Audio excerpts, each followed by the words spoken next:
Okay, we're gonna try to make this as short as possible, and we're gonna try to get through this as fast as possible.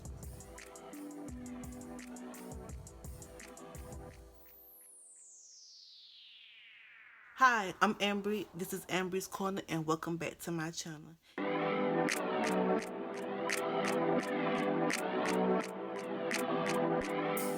If you're a new watcher, viewer, subscriber, welcome. If you're a returning watcher, viewer, subscriber, welcome back. Hi, I am back today with another video for you guys. Today's video is a story time, and it's the story time about the time I got to fighting.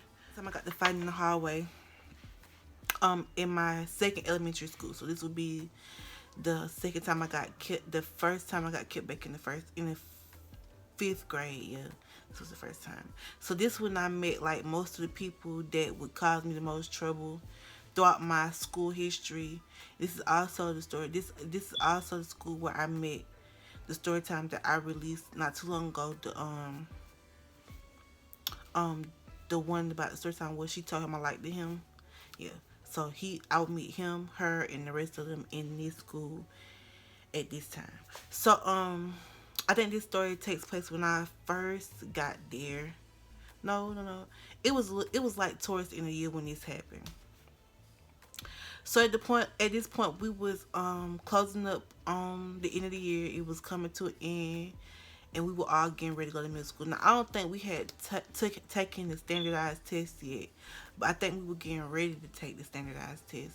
No, actually I think we had taken the standardized test because this was like maybe a week or two before field day. I want to say we were having some big event, and because of what happened, I wasn't going to be able to participate in this event. So yeah, but I think I did participate in the field day. I think so. Anyway, so this was when I was in elementary school, the fifth grade, and we just gonna call this school Jacket Elementary, okay? Jacket Elementary. That's what we're gonna call it. I don't know what I want to call it. I just want to call it Jacket Elementary. So like I said, I when I had got kept back my fifth grade year, I did not want to continue the same grade at the same school. So after talking to my mom and convincing her that I didn't want to stay, we decided. And plus, we had moved too, so I wasn't really in the right school zone anymore. So I kind of had to switch schools. But after talking to my mom and convincing her that I didn't want to stay at that school, and that I wanted to leave and go to another school because I didn't want to repeat. I didn't want to repeat the same grade, and all of my friends would go off to middle school, and I would still be there trying to get to where they are. So I went to another school. And so like I said, this is where I met a lot of the people that I talked about in some of my story times, and a few of the people that I haven't talked about yet that I will get to later. Including the girl that was friends with the girl that told the guy that I liked him. So yeah, we're gonna get to her in a little while, later on in another video too, which is funny being what happened today, but we'll get to that later. Anyway, so I recall this like towards the middle of the year we had got a new student in the classroom, and I remember this guy, and it was a boy, and he was about my skin complexion, maybe like a little bit darker than me, and he was a new student. And right away when he entered the classroom, he kind of like gravitated to like the boys. The boys kind of welcomed him in, and they became friends with us. And like I told you, at this time, most guys weren't worried about me. To begin with, they didn't pay me no mind. They didn't pay me no attention. But I don't know, as soon as they got around a certain group of guys or a certain group of people, like, all of a sudden, them not worried about me, them not studying me, like, became, like, a whole different thing. It was almost as if, like, well, what they felt about me, how they felt about me, was rubbing off on them. I don't understand how to explain, but, like, it was weird. I don't know, I think maybe they were just doing it to, like, fit in and be cool and be popular. Things that kids do, peer pressure, that happens. I think that's what it was. It was peer pressure. The guys had all kind of like made me their target.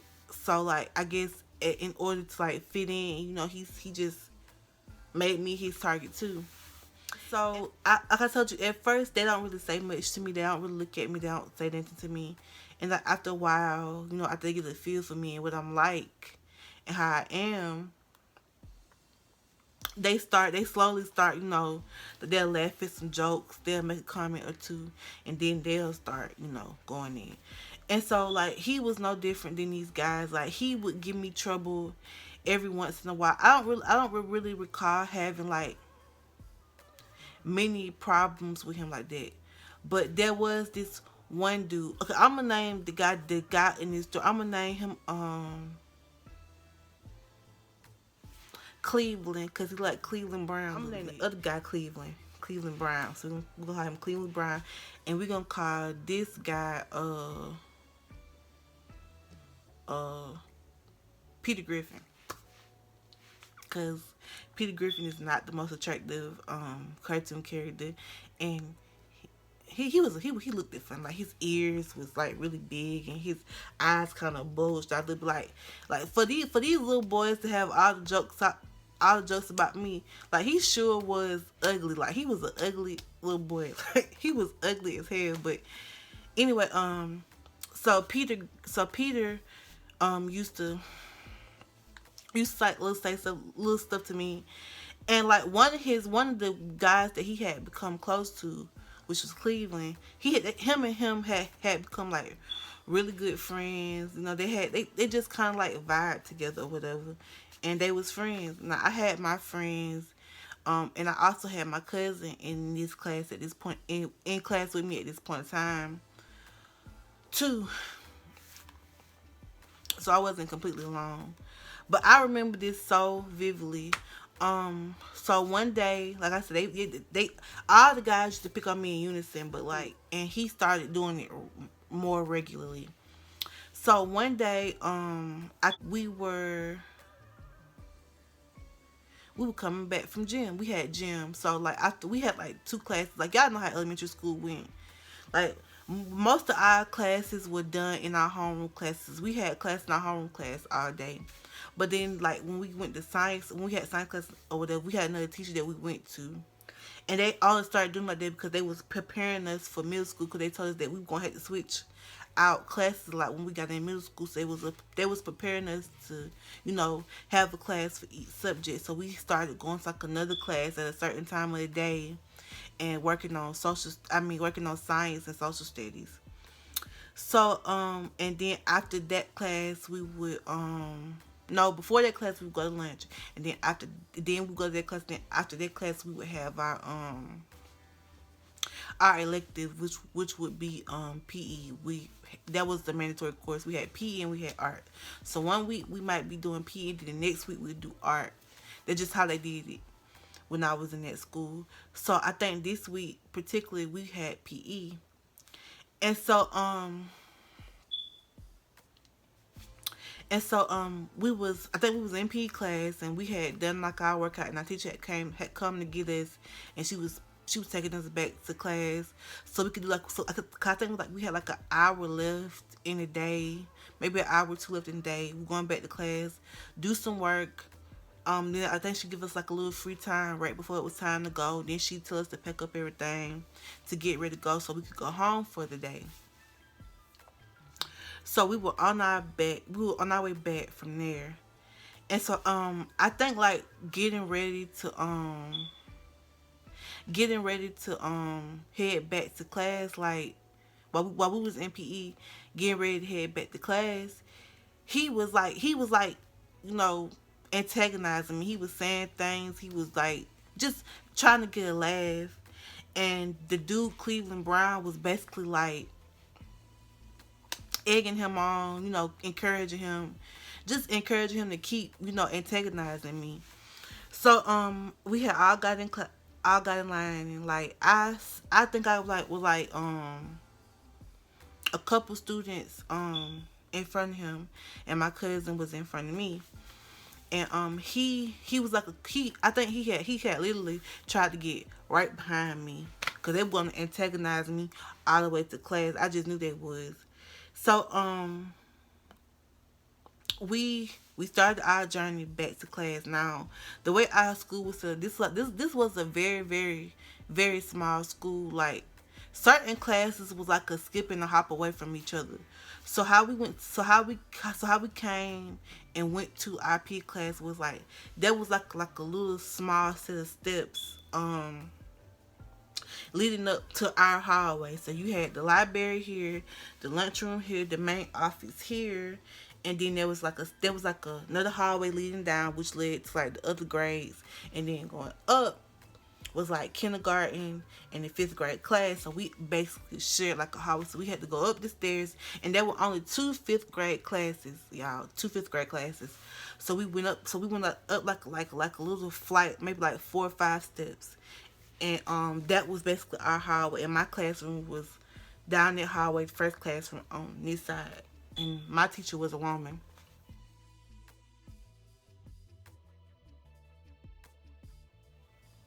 Oh, hi.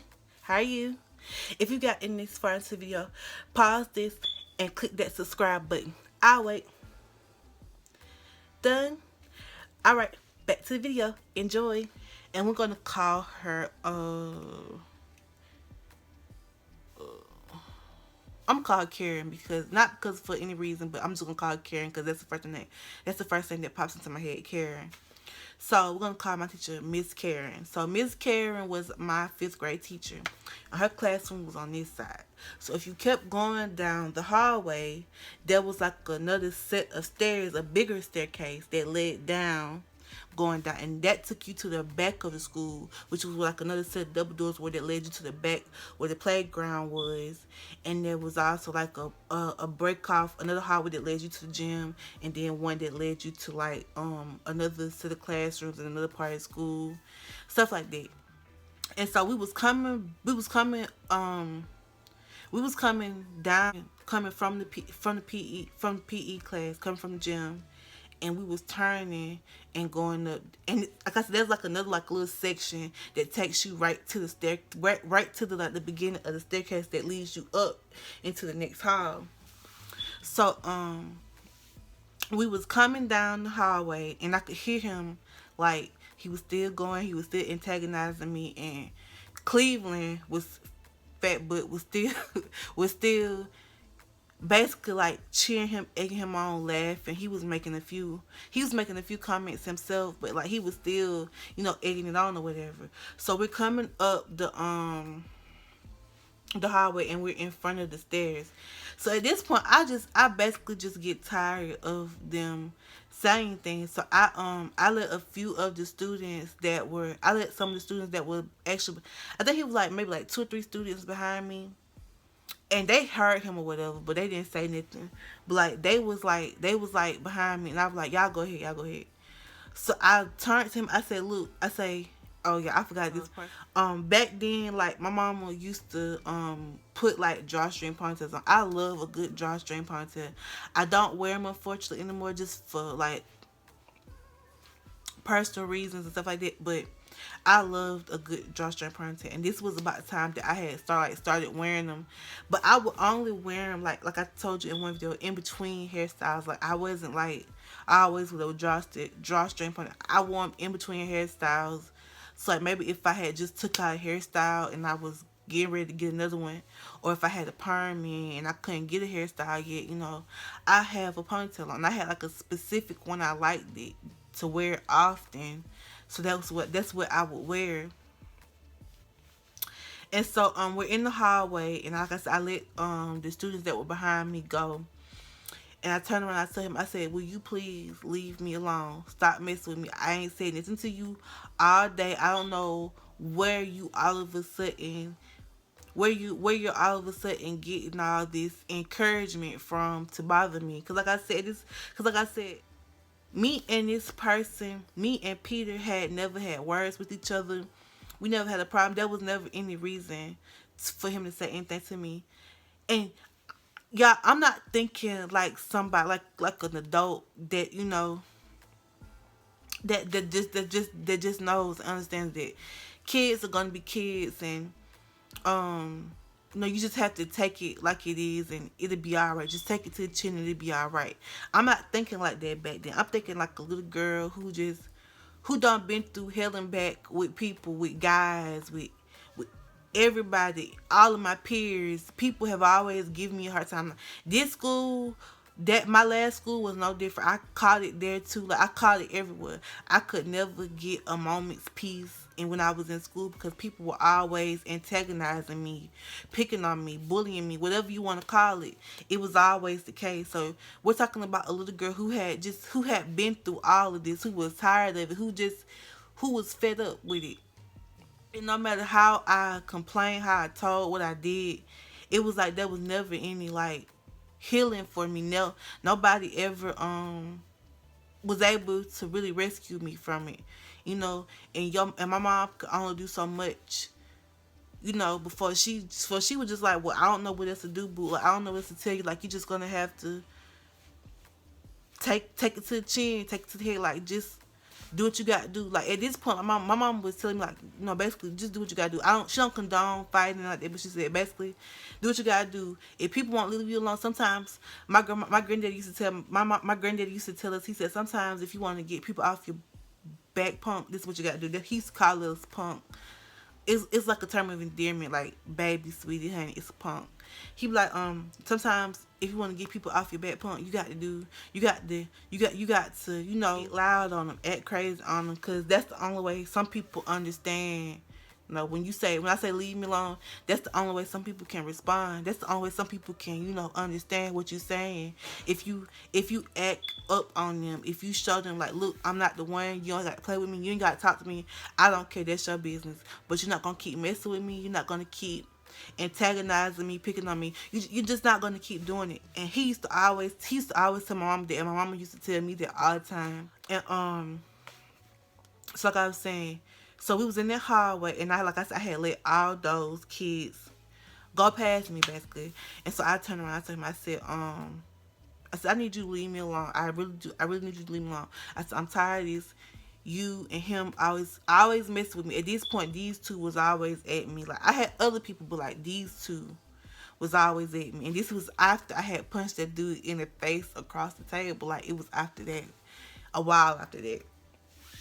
So, and I'm sorry to that dude. I'm sorry. You did not deserve that, but this boy, he did it. He did deserve it. Anyway, like he kept antagonizing me. He wouldn't leave me alone. And Cleveland, he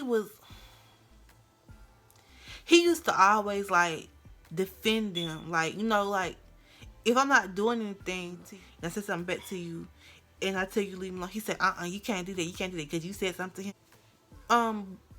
Person, are you not standing here listening to him tease me, harass me, bother me, and that's what you're gonna say to me? Oh, you can't say nothing to him because you said something to him first. Because I know I didn't. I'm minding my business first. That's what I'm doing first. I'm minding my business, and I'm being a little girl, and your friend comes up. Somebody I don't even remember your name for real, sir. That's how insignificant you were to me back then, and I don't even remember. I had to give you a fake name. If I could have said your real name, I could very well say the other boy's name, but I'm not gonna do him like that. But remember your name, sir. So it's my fault that I'm minding my business and your friend decides to come up and start messing with me. That's my fault. And I just have to sit there and take it. Like he was really like defending him like, nah, you can't say that to him. You can't say that to him. You can't say that to him. Just to be in. This was between me and this dude because this dude was the one bothering me. You know, he didn't have all this backbone until you gave him backbone. So you basically his backbone because he wasn't doing this before you was egging him on or whatever the case may be. So like I said, I had a punch on at the time and I snatched it off. And y'all, we got looking in there. I had got fed up at this point, so I'm over it. It's whatever. So I hit him. I knocked the hell out of him, and I don't regret it, and I'd do it again in a heartbeat. If I could go back in time, I would basically encourage myself to whoop his butt. Do not hold back. And if his little friend jump in, whoop his butt too. Whoop his butt too. Do not hold back. If I could really go back in time, back to that moment, to that day, like I would literally whoop his butt. Whoop his butt. Whoop him. Get them together. Don't let nobody run over you. Don't let nobody try to get the best of you, because these little boys, that's what they did. They tried to break my spirits. Like, I know we was just kids, but like, when you go through it as long as I did, that's what it felt like. They was trying to break me, trying to like almost drive me to the brink of craziness. Like, I felt it every day I went to school, every day I had to deal with someone, every day I had to talk with someone. I feel it a little bit now when they come up to the place I work at, and look at me like I'm crazy because I'm not speaking to them. I said, friend, I said, do you honestly believe that I've forgotten? Let me just be honest with y'all. Elephants, they have a memory. They don't never forget nothing. I have a memory like an elephant. How else am I supposed to be able to tell you these stories and describe to you how I felt, what I felt, and how it all happened if I didn't have a memory like that? I have a memory like an elephant. I don't forget nothing or no one. I may not be able to remember this boy's name, but I remember exactly what he looked like. I remember why. I hit him. I passed the first lick. Why I hit him, and why I did not hit the other boy, because although he was egging it on, you see, he didn't jump in and help his friend out. Cause he clearly could have, like, if he felt that strong about what his friend was doing, he clearly could have stepped in, helped his friend beat me up, and they could have went on about their merry way. I mean, they probably would have got in trouble for it, but clearly, cause they was antagonizing me. It wasn't like it was like I had bothered them the whole day, in class, and then we leave class and they start bothering me and I get mad about it. No, I had said nothing. I had done nothing. I had not even looked their way the whole day. So for that to have happened, for that to have occurred like that, I must have had gotten so fed up that I didn't have any other choice. And you know what? Back then, I used to cry when I would get into fights. I used to be like so hurt and so mad that I had to put hands on somebody.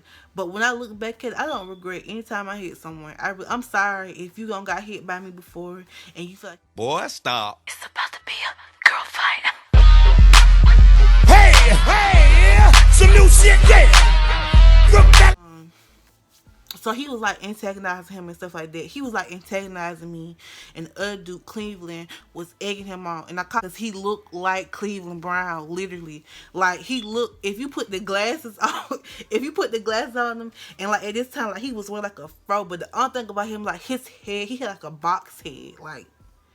His head was like square and then like rounded out. I don't understand how anybody's head could be shaped like that. He had like a box head. And this dude just like wear like a little box cut for real.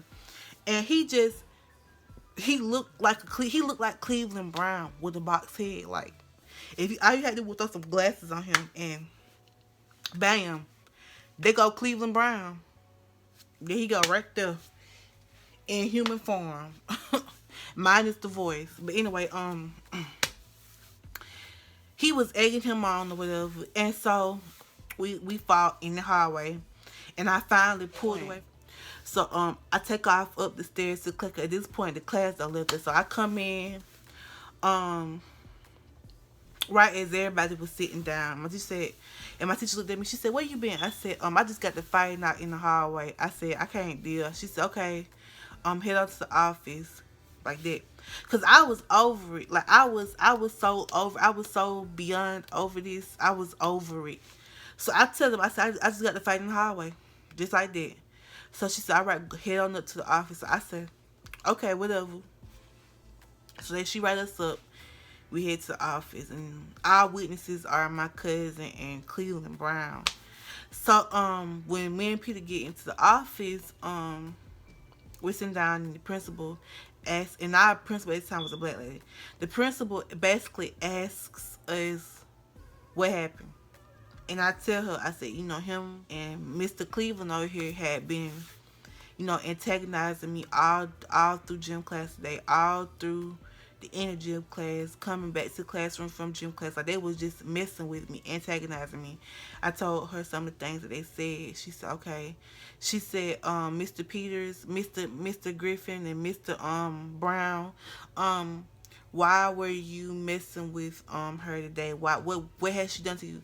They couldn't think of nothing that I had said or done to them the whole day. They couldn't find one thing that I had done. They just wanted they were just playing. That's what they said. They were just playing. And, I told you how they really didn't care.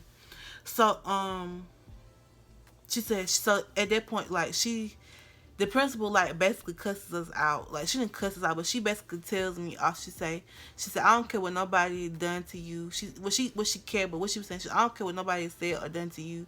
You don't have the right to put your hands on another student. Although she was right, and because he didn't pass the lick first. He didn't hit me. He didn't touch me. I touched him. I was wrong in that for him. But what I wasn't wrong was I defended myself.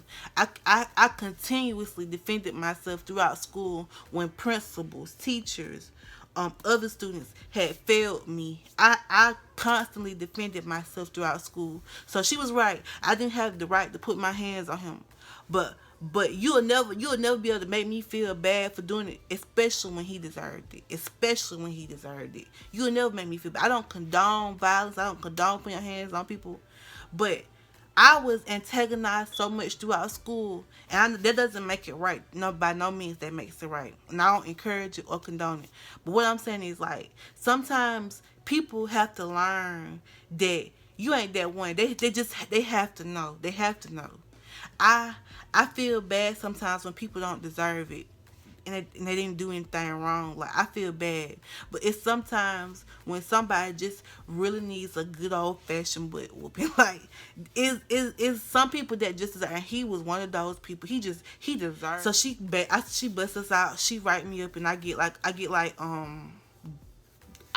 or something. I don't know what I get. I get like some kind of in school suspension, and she put me in like the box or whatever.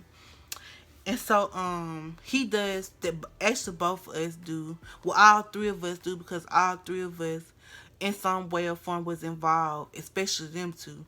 So she give us like IOS for like 2-3 days, I guess, a week. I don't remember, and I really don't care. And this principal used to come at me about this stuff, but she never did anything effective talking about some. Come to her and talk to her about. Come to you about what, sis? Come to you talk about what? I'm tired of talking to you. Anything for us to talk about. I don't told you and you didn't do nothing. Nah. I'm not talking to you about nothing. From now on, I'm just gonna handle it on my own. Ain't nobody gonna do no more talking around here. We through talking. I talked enough. I talked to you the first time this happened. The second time this happened. The last time this happened. That's it. We done talking. At some point, you got to stop talking and just start doing. Like, because that's the only way people going to hear you. Sometimes when you yell, that's when people start to listen. Sometimes when you raise your voice and you like, look, I can't do this. You can't keep doing me like this. You can't keep messing with me. Sometimes you have to yell. And I hate that I had to do that. But like, you clearly not protecting me the way I need to be protected. So I'm gonna do it for myself. You don't worry about it. Don't worry about it. I got it. You talking about some let you know. I ain't letting you know nothing. Figure that out on your own. I got this. Like, out of all the people I've ever hit, like, he deserved it, and his friend deserved a lick too, but he didn't get when he looked up. But anyway, that's it for this video. I hope you like it. I hope you enjoy. I hope you're watching it.